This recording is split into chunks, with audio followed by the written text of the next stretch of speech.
जिनेन्द्र वन्दितु सर्वसिद्धे धुविममलमणोवमं गदिं पते वोच्छामि समयपाहुड मिणमो सुध केवली भणिदम।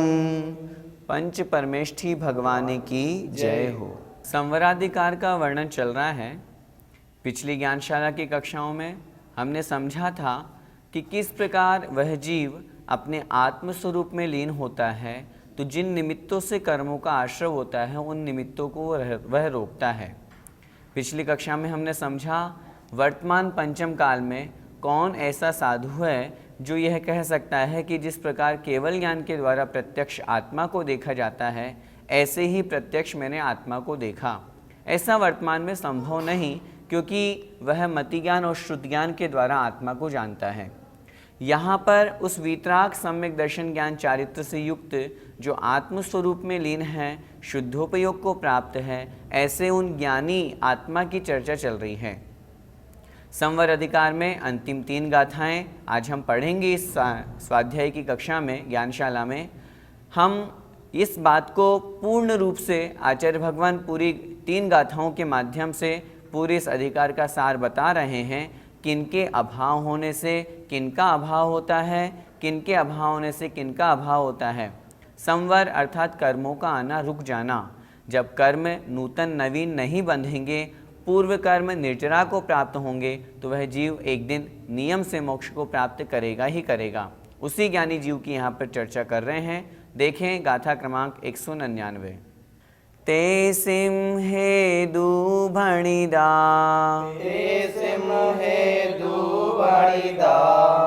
अज्यवसाणानि सव्यदर्शिः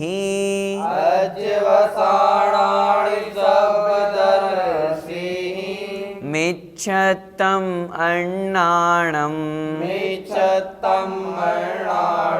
अविरधि भावो यजोगोय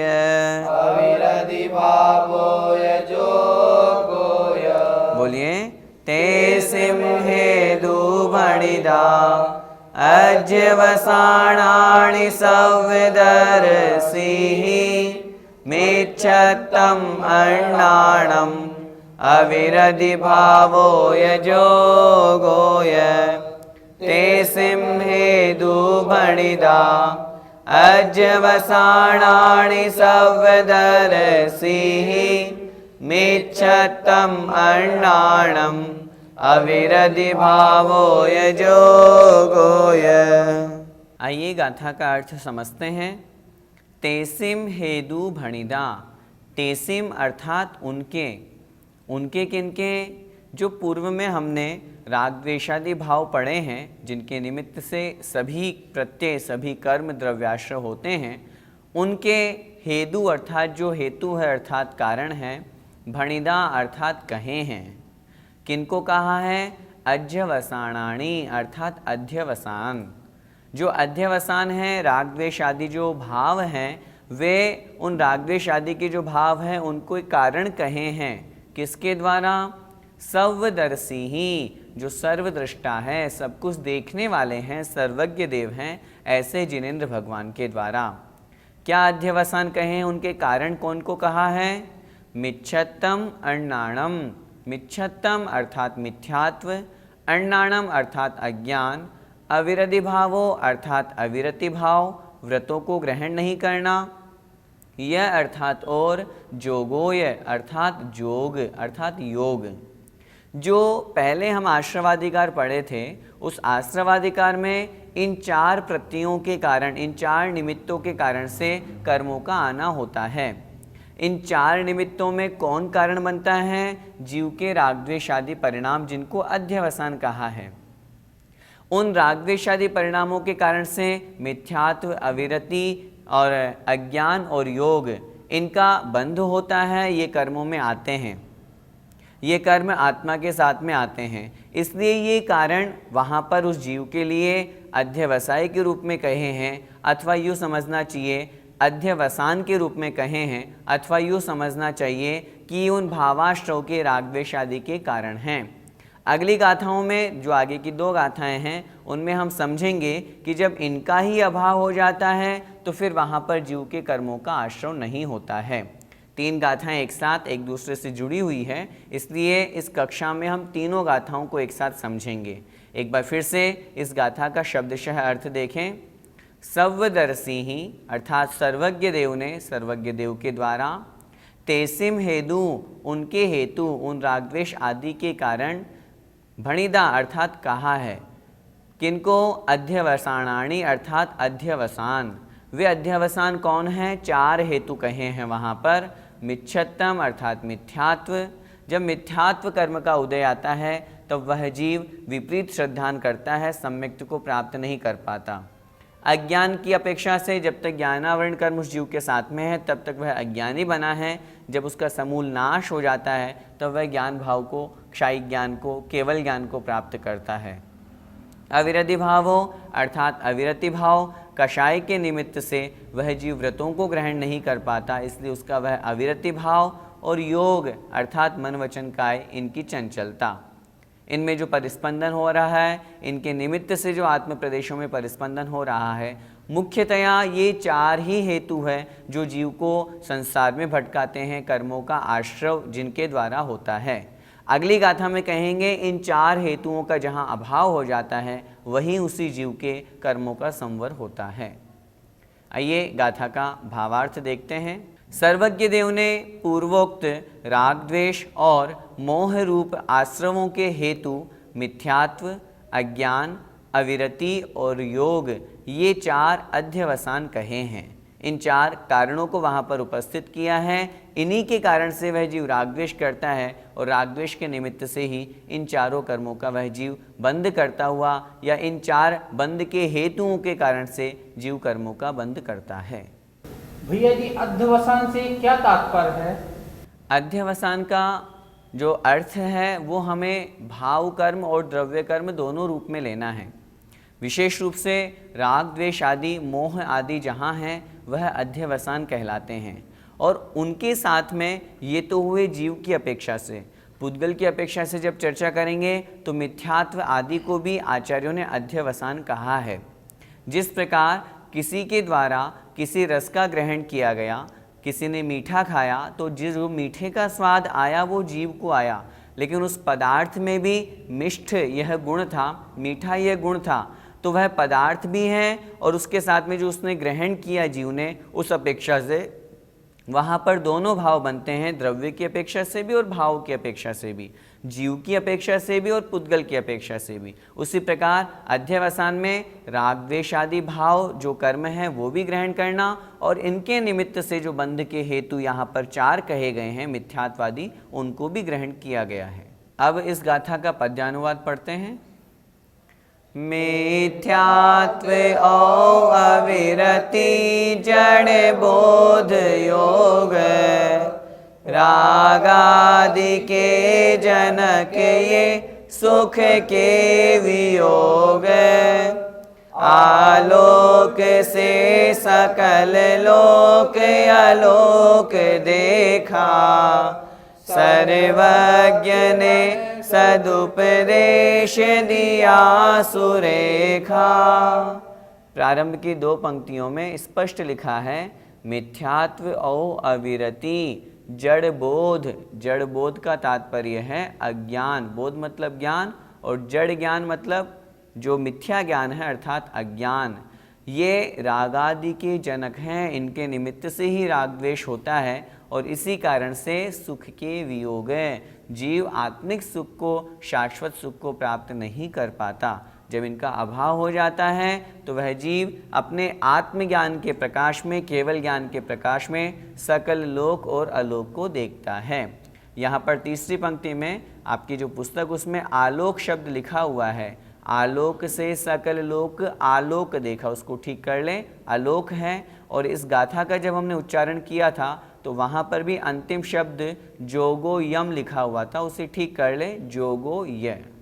अब जो अभी हमने पढ़ा, जो हेतु बताए आचार्य महाराज ने यहाँ पर, अगली गाथा में बता रहे हैं कि जब उन हेतुओं का अभाव हो जाता है तब उस जीव की स्थिति क्या होती है, देखते हैं। हेतु अभावे नियमा, जायदिणानि स्यासवनिरोः,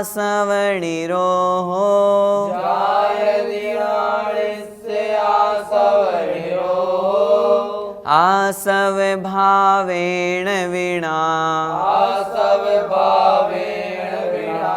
जायदि कम्मस्य दुनिरोः। बोलिए, हेतु अभावे नियमा, जायदिणानि स्यासवनिरोः,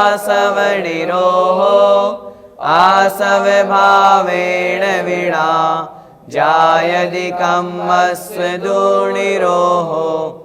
हेतु अभावे नियमा, जायदिणानि स्यासवनिरोः, आसवभावेन विना, जायदि कम्मस्य दुनिरोः। गाथा का अर्थ समझें। हेतु अभावे नियमा, हेतु अर्थात हेतुओं के, अभावे अर्थात अभाव में। जो हमने अभी 4 हेतु पढ़े, मिथ्यात्व, अविरति, अज्ञान और योग, इन 4 हेतुओं के अभावे अर्थात अभाव में, नियमा नियम से, जायदि होता है, जायदि मतलब होता है, णाणिस्य अर्थात ज्ञानी के, ज्ञानी कौन सा, आत्मज्ञानी जो आत्मस्वरूप में लीन है, वीतराग सम्यक दृष्टि है, शुद्धोपयोगी है, उस ज्ञानी के, आसव निरोहो, आश्रव का निरोध। क्या मतलब, प्रारंभ की पंक्ति में बता रहे हैं, उन हेतुओं का अभाव होने पर, जो हमने पिछली गाथा में पढ़ा, जो 4 मिथ्यात्व आदि हेतु कहे हैं, जो रागद्वेष आदि हेतु कहे हैं, उनके अभाव होने पर नियम से आसव निरोहो णाणिस्य जायदि, णाणिस्य अर्थात उस ज्ञानी के, आसव निरोहो जायदि आश्रव का निरोध होता है। आश्रव का निरोध होने का मतलब संवर होना। सूत्र भी लिखा है, आश्रव निरोध है संवर है, अर्थात आश्रव के रुक जाने का नाम ही संवर है। आसव भावेण विना, और जब आश्रव का निरोध हो जाता है तो आसव भावेण, उस आश्रव भाव के, विना अर्थात बिना, जब आश्रव भाव नहीं होता तब जायदि मतलब होता है कम्मस्य दुनिरोहो, अर्थात कर्म का भी निरोध। जो ज्ञानावरण आदि जो अष्ट कर्म कहे हैं, द्रव्य कर्म कहे हैं, उनका भी निरोध हो जाता है। बहुत स्पष्ट सी बात है, जब हेतु का अभाव हो गया तो कार्य का भी अभाव होता ही होता है। निमित्त समाप्त तो आगे जो कार्य होना है वो भी नहीं होगा। निमित्त क्या थे, निमित्त थे मिथ्यात्व आदि बंध के हेतु। जब वे बंध के हेतुओं का अभाव हो गया तो आश्रव का अभाव हो गया, आश्रव का निरोध हो गया। जब आश्रव का अभाव हो गया तो फिर जो ज्ञानावर्णादि 8 कर्म यह जीव प्रति समय बांधता है, उस ज्ञानी जीव के उन कर्मों का निरोध हो जाता है, अर्थात उस ज्ञानी जीव के फिर वे कर्म नहीं बंधते हैं, अर्थात उस ज्ञानी जीव के उन कर्मों का संवर हो जाता है। फिर से गाथा का अर्थ देखें। हेतु अभावे अर्थात उन हेतुओं का अभाव होने पर, जो अध्यवसान कहे थे पिछली गाथा में, जो मिथ्यात्वादी हेतु कहे थे, उन हेतुओं का अभाव होने पर नियमा अर्थात नियम से, णाणिस्य उस ज्ञानी जीव के, आसव निरोधो जायदि आश्रव का निरोध हो जाता है। निरोध का तात्पर्य रुकना, आश्रव रुक गया, अब कर्मों का आश्रव उस जीव के नहीं हो रहा। क्यों नहीं हो रहा? क्योंकि उन हेतुओं का भी अभाव हो गया। आसव भावेण बिना, और जब आश्रव भाव रुक गया अर्थात आश्रव नहीं हो रहा, तब उस आश्रव के बिना अवस्था में उस ज्ञानी जीव के कम्मस्य निरोहो जायदि, कर्म का भी निरोध हो जाता है। यहाँ कर्म से तात्पर्य ज्ञानावर्णादि जो 8 कर्म हैं, उन अष्ट कर्मों का भी उस जीव के निरोध हो जाता है। कर्मों का निरोध हो जाने का तात्पर्य संवर हो जाता है। गाथा का भावार्थ देखें। ज्ञानी के हेतुओं के अभाव में नियम से आश्रव का निरोध होता है। आश्रव भाव के बिना कर्म का भी निरोध हो जाता है। गाथा सरल है, कहने का तात्पर्य जो हेतु थे उनका अभाव हुआ तो आश्रव का अभाव हुआ, आश्रव का अभाव हुआ तो कर्मों का भी अभाव हो गया, अर्थात कर्मों का भी निरोध हो गया। अभाव से यहाँ तात्पर्य निरोध समझना है, अर्थात कर्मों का आना रुक गया, अर्थात संवर हो गया। अब अगली गाथा पढ़ने से पहले हम आचार्य श्री का पद्यानुवाद देखते हैं। होता जभी विलय भी इनका तभी से, हो नष्ट आश्रव मुनीश्वर का सही है। औचित्य आश्रव जभी मिटते सभी है, आठों कुकर्म मिटते सहसा तभी है। यहाँ हमने समझा आश्रव भाव का निरोध हुआ तो कर्मों का भी निरोध हो गया, ज्ञानावर्णादि आठों कर्मों का निरोध हो गया। अब जब ज्ञानावर्णादि आठों कर्मों का निरोध हो गया तो उसके कारण से जो शरीर आदि हैं उनका भी निरोध हो जाता है, और वही बात आचार्य महाराज अगली गाथा में कह रहे हैं। देखें अगली गाथा 201। कम्मस्सा भावेणय णोकम्माणं च जायते निरोहो,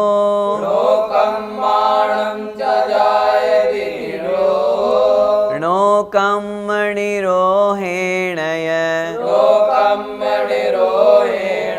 संसार निरोहणं होदि। बोलिए कम्मस्सा भावेणय णोकम्माणं च जायते निरोहो, णोकम्मणिरोहेणय संसार निरोहणं होदि। कम्मस्सा भावेणय णोकम्माणं च जायते निरोहो, णोकम्मणिरोहेणय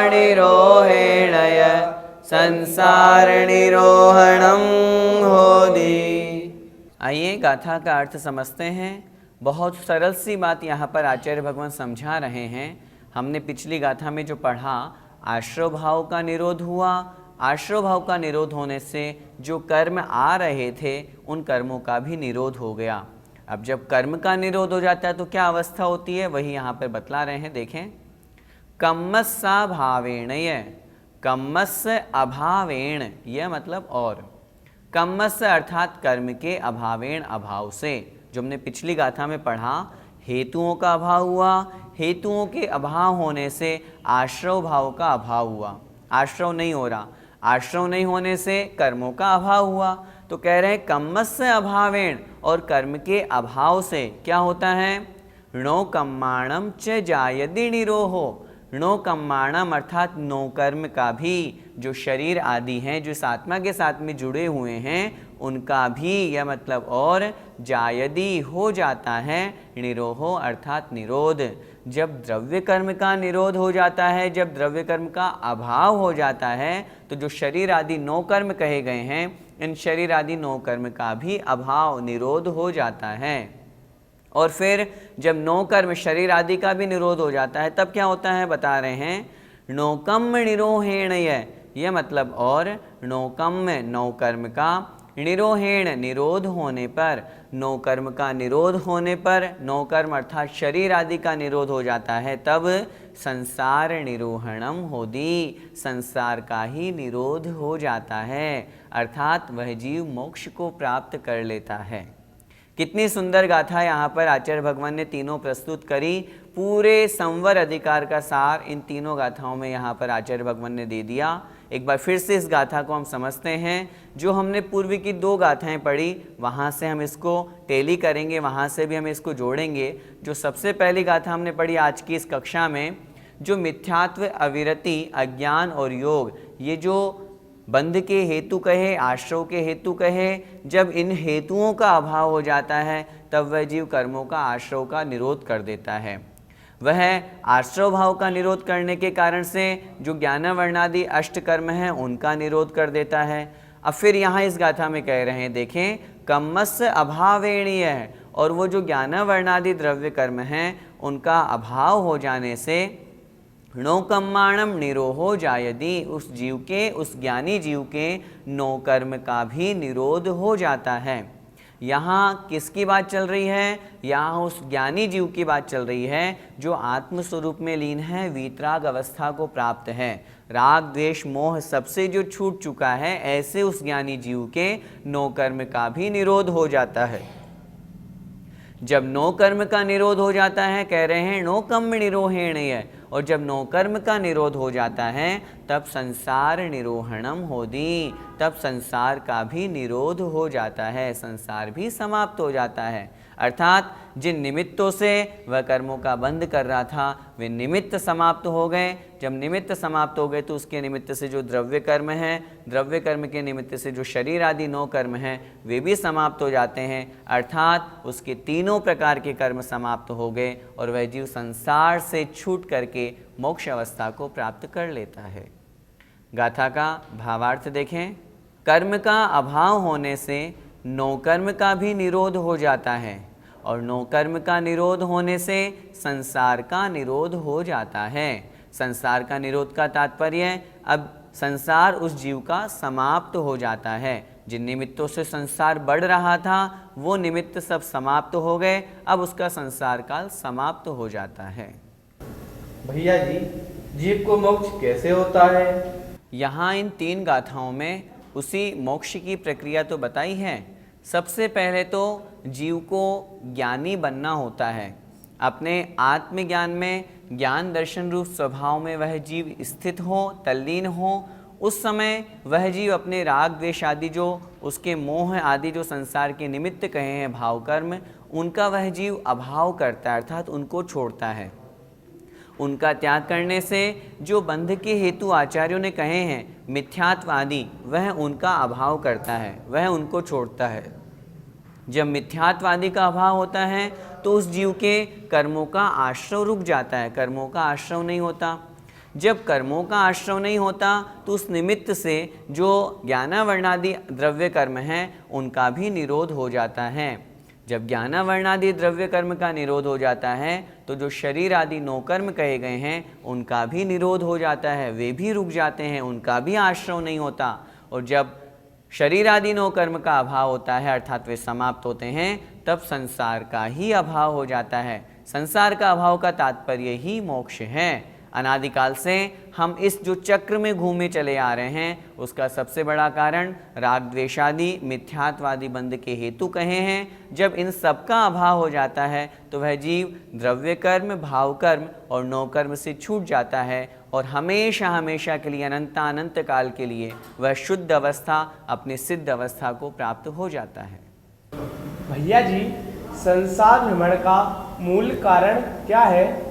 एक पंक्ति पंडित दौलत राम जी ने कही है, ऐसे मिथ्याद्रग ज्ञान चरण वश भ्रमत भरत दुख जन्म मरण। संसार परिभ्रमण का मूल कारण है मिथ्या दर्शन, मिथ्या ज्ञान और मिथ्या चारित्र। और वो क्यों है? क्योंकि हम राग द्वेष और मोह से युक्त हैं। जब यह जीव राग द्वेष और मोह को करता है तो नवीन कर्मों का बंध करता रहता है। संसार में परिभ्रमण क्यों होता है, जरा इस बात पर हम विचार करें। कर्म का उदय आया, हमने वैसे परिणाम बना लिए, हम रागी द्वेषी हो गए, क्रोधी हो गए, लोभी हो गए, पुनः हमारे नवीन कर्म का बंध हो गया। जब नवीन कर्म का बंध हो गया फिर वापस वह जब उदय में आएगा फिर वापस हम वैसी परिणति कर लेंगे। इस तरह से ये कर्म बंध का चक्र चलता आता है। सबसे बड़ा मूल कारण है मिथ्यात्व। जहाँ तक भेद विज्ञान नहीं होता है तब तक आत्मा का कल्याण का रास्ता नहीं दिखता है। जो व्यक्ति शरीर और आत्मा को एक मानता है उस व्यक्ति की हम क्या बात करें कि वह संसार से निकल पाएगा। सबसे पहले तो हम दोनों के स्वभाव को जानें। शरीर का स्वभाव अलग है, आत्मा का स्वभाव अलग है। हमने जो संवर अधिकार पढ़ा इसका सारांश क्या है, इन 3 गाथाओं में यहाँ बताया और जो पहले भी हम चर्चा कर चुके हैं। राग द्वेष मोह को छोड़ें, ये हमारी आत्मा का स्वभाव नहीं है। आत्मा का स्वभाव ज्ञान दर्शन है, उसमें हम स्थित हों। मात्र ज्ञाता दृष्टा बने, रागी द्वेषी न बने, इच्छाओं का निरोध करें। जब हम इन सब विकल्पों से दूर होंगे तो निश्चित रूप से हमारी आत्मा का कल्याण होगा। हम सभी संसार के दुखों से परेशान हैं, संसार से छूटना चाहते हैं, तो इस संवर अधिकार को अच्छी तरह से समझ करके अपने जीवन में भी उतारें। अपने जीवन में सबसे पहले संकल्प बनाएं, हमें मिथ्यात्व को छोड़ना है, राग द्वेष को कम करना है, व्रत नियम संयम का पालन करते करते शुद्धोपयोग की भावना भानी है। मोक्ष तो जो वास्तव में संवर के अधिकारी हैं वो तो शुद्धोपयोगी मुनि महाराज ही हैं। वैसे तो दूसरे गुण स्थान से ही संवर प्रारंभ हो जाता है, लेकिन फिर भी जो आत्म कल्याण की अपेक्षा से संवर है, जो मोक्ष तक पहुंचाने वाला संवर है, वह तो उन मुनि महाराज को ही जो शुद्धोपयोग में है उन्हें ही प्राप्त होगा। हम अभी वर्तमान में उस शुद्धोपयोग को प्राप्त नहीं हो पा रहे हैं, लेकिन लक्ष्य हमें वही बनाना है। जब तक प्राप्त नहीं हो तब तक अशुभोपयोग से बचें, शुभोपयोग में लगें और शुद्धोपयोग का लक्ष्य बनाएं। बस यही सार है। आइए इस गाथा का पद्यानुवाद पढ़ते हैं। दुष्टाष्ट कर्म मिटते तन मेल टूटे, संदेह क्या तन मिटा जग जेल छूटे। विज्ञान की किरण उज्ज्वल पूर्ण फूटे, आनंद लाभ फिर तो चिरकाल लूटे। इन चारों पंक्तियों में पूरा सारांश आ गया। कितनी सुंदर पंक्तियां हैं। जब आठों कर्म मिट जाते हैं तब यह शरीर जो 9 कर्म है यह भी छूट जाता है। अब जब शरीर छूट गया तो फिर जग जेल, संसार में जो हम जेल में बंधे हुए हैं, कैद हैं, ये इसके ताले भी टूट जाते हैं, यह भी छूट जाता है। और फिर ज्ञान की जो उज्ज्वल किरण है अर्थात केवल ज्ञान है वह पूर्ण रूप से प्रकाशित हो जाता है और चिरकाल अर्थात अनंतानंत काल के लिए वह जीव फिर आनंद लाभ को लूटता है अर्थात आत्मिक आनंद को प्राप्त करता है। जय जिनेंद्र।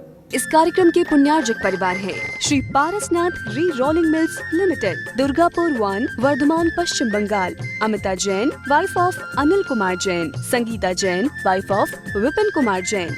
मानक चंद, कमला देवी, राकेश, नीतू, ऋषभ, सौम्या एवं आयुषी मुशरफ। B123, Sethi colony, Jaipur, Rajasthan. श्री जनार्दन प्रसाद जी, श्रीमती पतंती देवी, मुकेश कुमार, साक्षी, ईशा, मोना खंधार, श्री किशोर खंधार, श्रीमती सुषमा खंधार, परिमल खंधार, अहमदाबाद। शुल्लक 105 श्री ज्ञान सागर जी महाराज की पुण्य स्मृति में श्रीमती शांति देवी छाबड़ा, पटना, बिहार। ईसरी पारसनाथ एवं उनके पुत्र पुत्रवधू श्री अशोक उमा, पटना। श्री विनोद बबीता, गुवाहाटी। श्री सुनील शालू, पटना। ब्रह्मचारी संजय भैया, ईसरी। श्री अभय मेघना, चंडीगढ़। श्री आलोक मेघना, वडोदरा।